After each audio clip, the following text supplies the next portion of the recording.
les 3 niveaux d'interaction avec la parole de Dieu et à quoi ressemble la vie d'un chrétien à chaque palier. Et si je te disais qu'un seul changement dans ta façon de lire la Bible peut, si tu le désires, complètement te délivrer de ton addiction à la pornographie, te débarrasser du sentiment de solitude et réduire ton taux d'alcoolisme de 57%. Ce ne sont pas mes paroles, ce sont les statistiques.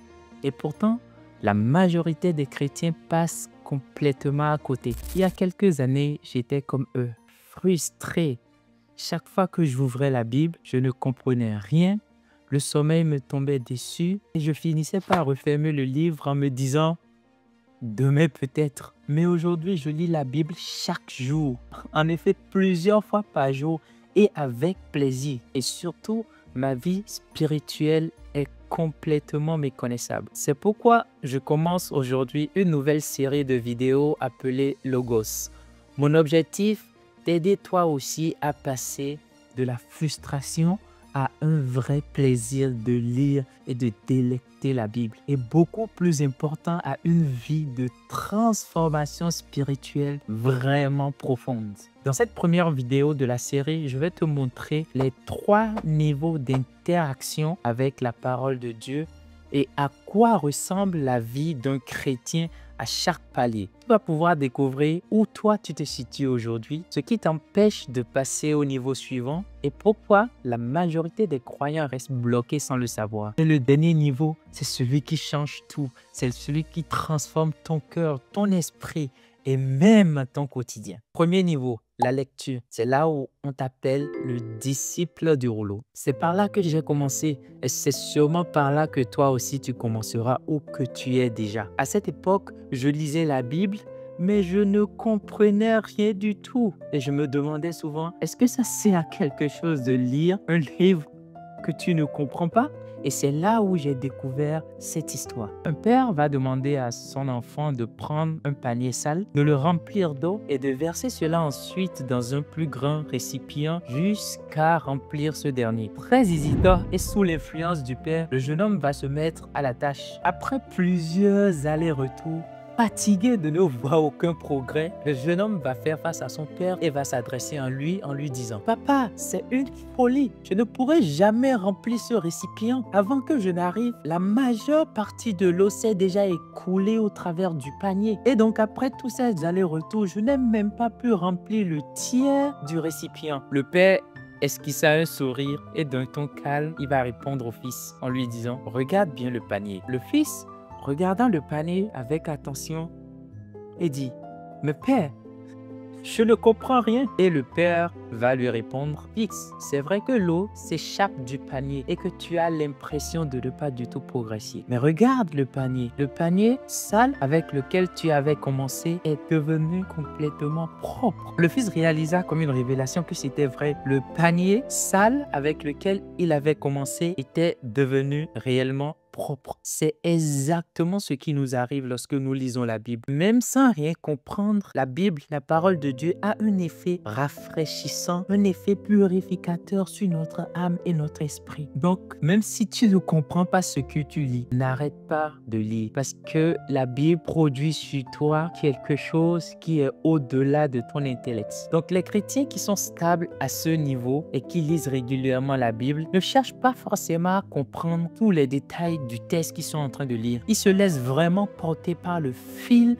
de l'histoire biblique. Ce sont des personnes qui ont en général l'habitude de participer à des challenges ou à des programmes comme lire la Bible en entier en 6 mois, lire le Nouveau Testament en entier en 3 mois. Ce qui leur permet naturellement, après plusieurs lectures, d'avoir une très bonne vision de l'ensemble de l'histoire biblique.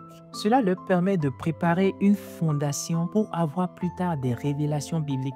Parce qu'une révélation se base en général sur une information que tu as déjà lue. Voilà pourquoi Jésus, pour ouvrir la compréhension sur un sujet, il disait souvent « N'avez-vous pas lu ?» Donc la lecture est le fondement qui te prépare à des révélations, à de la profondeur dans la parole de Dieu. C'est donc un niveau auquel tout chrétien doit arriver et se stabiliser, car cela aussi active un aspect du ministère du Saint-Esprit. Dans Jean 14, verset 26, Jésus va dire à propos du Saint-Esprit, « Mais le Consolateur, l'Esprit Saint, que le Père enverra en mon nom, vous enseignera toutes choses et vous rappellera tout ce que je vous ai dit. » Le Saint-Esprit ne peut pas te rappeler une information, une parole que tu n'as pas déjà entendue par le passé de Jésus. Donc, la lecture de la parole de Dieu est ce qui va te permettre à toi d'entendre Jésus dans ces termes et de pouvoir donc t'ouvrir au ministère du Saint-Esprit qui va être le fait qu'il te rappelle ce que Jésus t'a dit par le passé. Parce que lorsque tu lis une parole écrite de Jésus, c'est Jésus qui est en train de te parler au présent.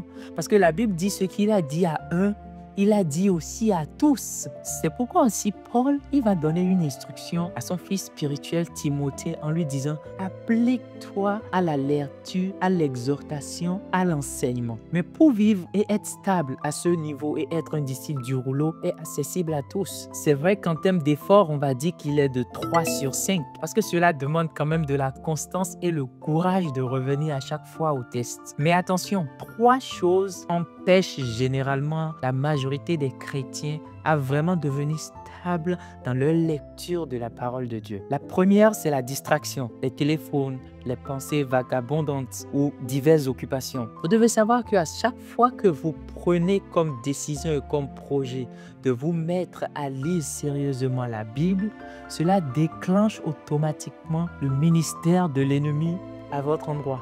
Parce qu'il sait que cela est pour vous la fondation ultime et nécessaire pour votre victoire complète dans cette vie. Pas juste en ce qui concerne la domination sur Satan, mais en ce qui concerne la réalisation propre de votre destinée et en ce qui concerne la volonté de Dieu dans votre vie.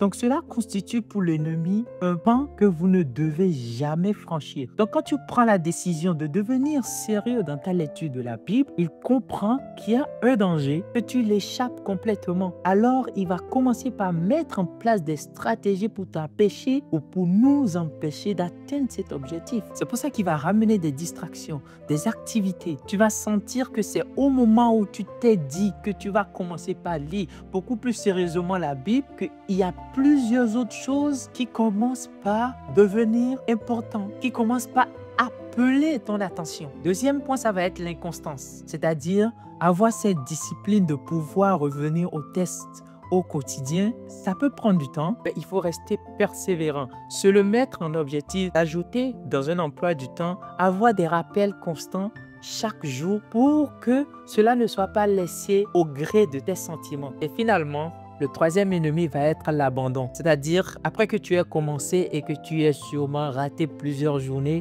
on se décourage. On se dit, « Oh, j'ai pas pu faire toute la semaine. Du coup, je vais peut-être laisser et reprendre après le mois prochain. » Mais non, quel que soit là où tu as abandonné, il n'est jamais trop tard. Reviens toujours au test et continue. Si tu t'es mis pour challenge de lire tout le Nouveau Testament et que tu as lu Matthieu 1, Matthieu 2, mais la vie est arrivée. Après plusieurs mois, tu te reprends, reviens et continue à partir de Matthieu 3. Mais ne te décourage pas et ne te dis pas l'année prochaine, je vais refaire. Non. Niveau 2. Si tu veux découvrir le deuxième niveau, clique sur la vidéo juste ici.